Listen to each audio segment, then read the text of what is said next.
جی نہیں، مجھے فریحہ سے کوئی مطلب نہیں۔ چلو پھر تو جھگڑا ہی ختم، اب تو خوشی سے شاپنگ وغیرہ کرا دو۔ رحمین بیٹا یہ دیکھو تو کڑوں کا سائز ٹھیک ہے؟ اسی اسنا میں نغمہ پھپھو دو خوبصورت کڑے لے کر آ گئی۔ جی سائز؟ کس کا سائز؟ وہ الجھن کا شکار ہو گئی۔ اماں بظاہر تو ٹھیک لگ رہا ہے، ذریعہ نے کہا۔ بظاہر چھوڑو، بار بار توڑ پھوڑ کی میں قائل نہیں، پہن کر دیکھ لو۔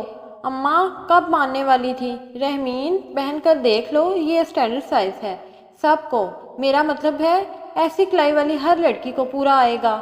مجبوراً رحمین نے ایک کڑا کلائی میں ڈال کر دیکھا اور اتار کے نغمہ پھپھو کو پکڑا دیا۔ جیتی رہو، وہ یہ کہہ کر چلی گئی تو اس نے ذریعہ کو گور کر دیکھا۔ اگلی صبح وہ اوصاف کے کہنے کے مطابق تیار تھی، مگر ڈرائیور نہ ہونے کے باعث ذریعہ کو کہا گیا۔ پہلے تو اس نے انکار کیا، مگر پھر اماں کے کہنے پر راضی ہو گیا۔ وہ سب سے مل کر آخر میں نغمہ پھپھو کے پاس گئی اور کچھ کہتے کہتے رک گئی۔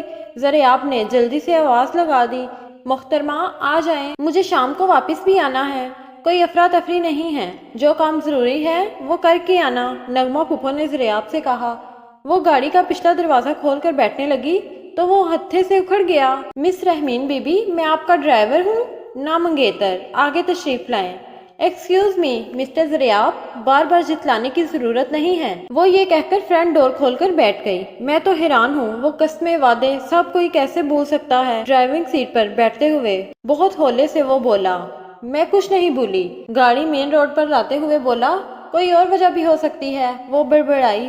چلو اب تمہیں کوئی خطرہ نہیں، شادی تو میں فریحہ سے کر رہا ہوں، لہٰذا وہ وجہ بتاؤ۔ اس پر ترچھی نظر ڈال کر پوچھا۔ بتایا تو تھا، بار بار بتانے کی مجھے عادت نہیں۔ یار مجھے بالکل نہیں یاد، ایک بار بتا دو۔ مجھے اتنا ہی پتا چلا ہے کہ محبت پسند ناپسند کی کوئی حیثیت نہیں، شادی صرف کولوں کے بیل کا نام ہے۔ واٹ؟ وہ زور سے چلایا۔ میں ہینا بابی جیسی زندگی بسر نہیں کر سکتی، انسان آزاد فطرت پیدا ہوا ہے، میں پابندی کی قائل نہیں ہوں۔ وہ کھڑکی کے باہر منظر دیکھنے لگی۔ کتنی بچکانہ سوچ ہے تمہاری، تم نے جو بھی ہمارے ساتھ رہتے ہوئے کیا وہ کوفت کا باعث ہے یا کہیں کوئی خوشی اور اطمینان بھی ہے؟ وقت ملے تو سوچنا، ذریعہ نے کافی سنجیدگی سے کہا اور پوری توجہ سے ڈرائیونگ کرنے لگا۔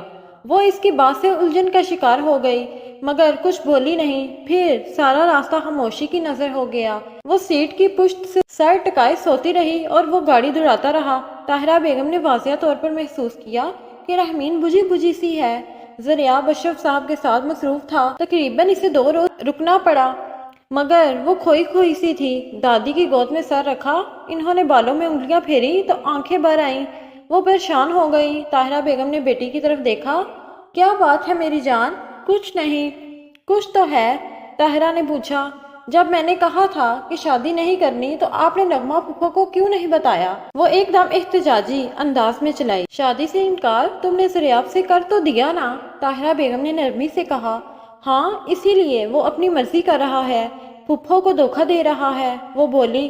رحمین تمہیں کیا لینا دینا، وہ جس سے مرضی شادی کرے؟ طاہرہ بیگم بولی۔ بھئی ہماری سمجھ میں تو کچھ نہیں آ رہا، معاملہ کیا ہے؟ دادی قطعاً انجان تھی۔ آپ نہیں جانتی کیا؟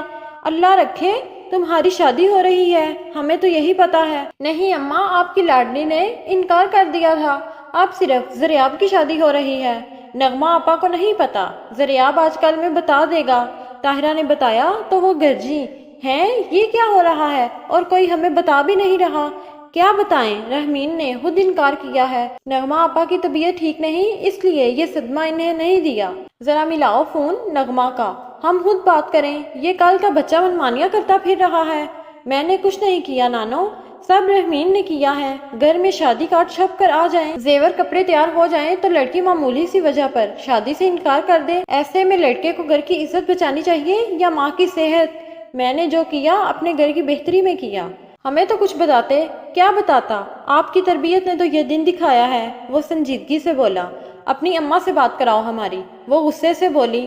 میں جا رہا ہوں، آپ بات کر لیجئے گا، اتنے منہ پھٹ اور بد لحاظ ہو گئے ہو۔ معاف کرنا نانو، رحمین سے کم ہوں، مگر افسوس آپ کے لاڈ پیار نے اسے ایسا بنا دیا ہے۔ وہ یہ کہہ کر لمبے لمبے قدم اٹھاتا چلا گیا۔ ذریعہ گھر پہنچا تو نغمہ بیگم نے اسے آڑے ہاتھوں لیا۔ وہ ہینا بابی کو اشارہ کر کے خود کمرے میں چلا گیا۔